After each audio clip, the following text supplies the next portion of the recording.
मशीनों की निरंतर गूंज, पिघली हुई चांदी की चमक और बेहतरीन कारीगरी से जटिल पायलें तराशना। एक समय था जब सलेम के चहल पहल भरे शेवापेट इलाके में ऐसी तस्वीरें आम हुआ करती थीं। लंबे समय से शेवापेट की पहचान दक्षिण भारत के सबसे बड़े चांदी की पायल निर्माण केंद्रों में होती थी। तमिलनाडु में कभी 1000 से ज्यादा पायलों की दुकानें थी।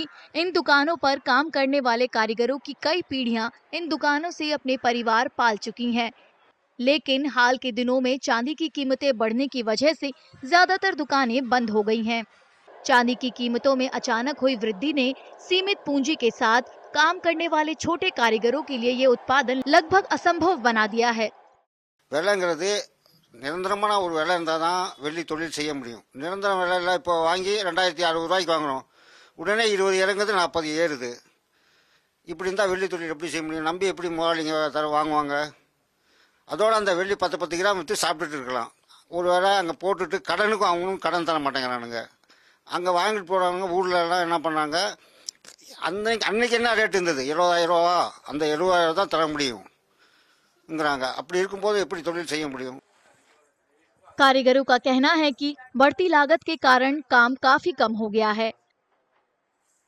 இப்போ நல்லா 10 கிலோ 20 கிலோ 50 கிலோ எங்கள் முதலாளிங்களாம் 50 கிலோ முன்னாடி வாங்கிட்டு இருந்தாங்க ஆர்டர். இப்போ 2 கிலோ வாங்குறது பெரிய சிரமம். 2 கிலோ ஆர்டரே வரதில்லை.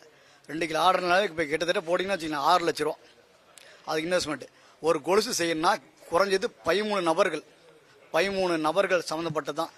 ஃபஸ்ட்டு உருக்கிற கடைக்காரங்க, கம்மி மிஷினு, டச்சு கடை, கெட்டிப்பூ, குஷ்பு செய்கிறவங்க, லூஸ் செய்கிறவங்க, கை மெருக்கு போடுறவங்க, மிஷின் மெருக்கு போடுறவங்க, கலர் வைக்கிறவங்க, இவங்க எல்லாம் போய் தான் கடைசியாக நூல் கட்டி முதலாளிட்ட கொடுத்தா முதலாளி கொண்டு போய் போடுவார். அதுவும் கடைக்காரங்க வாங்கினாங்களா அவங்களும் தரதில்லை, அவங்களுக்கு வியாபாரம் ஆனால் தான் தரும். இப்போ நான் நடுத்தர மக்கள், ஒரு மக்கள் பொண்ணுக்கோ பிள்ளைக்கோ யாருக்கோ கல்யாணம் போகுதுன்னா ஒரு கொலுசு எடுக்க போனால் வச்சுக்கலாம், ஒரு 50 கிராம் கொலுசு எடுத்தாலும் கிட்டத்தட்ட 20,000 ரூபா வேணும். கொலுசு போடுறதுக்கு வாய்ப்பே இல்லை. பிரச்சனை என்னன்னா இப்போ தொழில் ஃபர்ஸ்ட் மாதிரி இல்லை.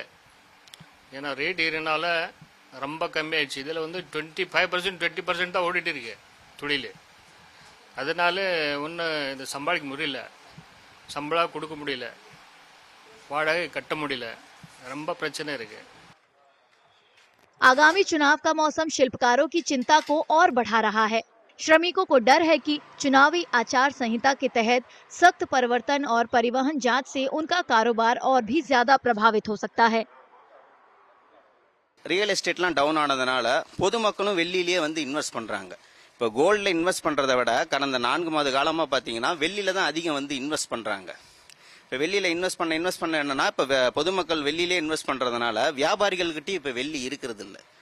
அதுதான் காரணம். இன்னும் வந்து இதுல இருந்து மீண்டு வர முடியல. இப்போ சொல்ல போனா 2 வாரத்துல வந்து எலெக்ஷன் டேட் அனௌன்ஸ் பண்ணிட்டாங்க அப்படின்னா எலெக்ஷன் ரிசல்ட் வர வரைக்கும் அடுத்த 6 மாசத்துக்கு இதை எங்கேயுமே பண்ண முடியாது. கஷ்டம், இன்னும் வந்து ரொம்ப சிரமமான சூழ்நிலையா தான் இருக்கும். आय में भारी गिरावट के कारण बड़ी संख्या में चांदी के कामगारों ने ये पेशा छोड़ दिया है। कई लोगों ने आजीविका के अन्य साधन अपना लिए हैं और कुछ नौकरी की तलाश में पलायन कर गए हैं। कई कामगार अब तमिलनाडु की पारंपरिक चांदी उद्योग के लुप्त होने से पहले सरकार से तत्काल हस्तक्षेप की अपील कर रही हैं।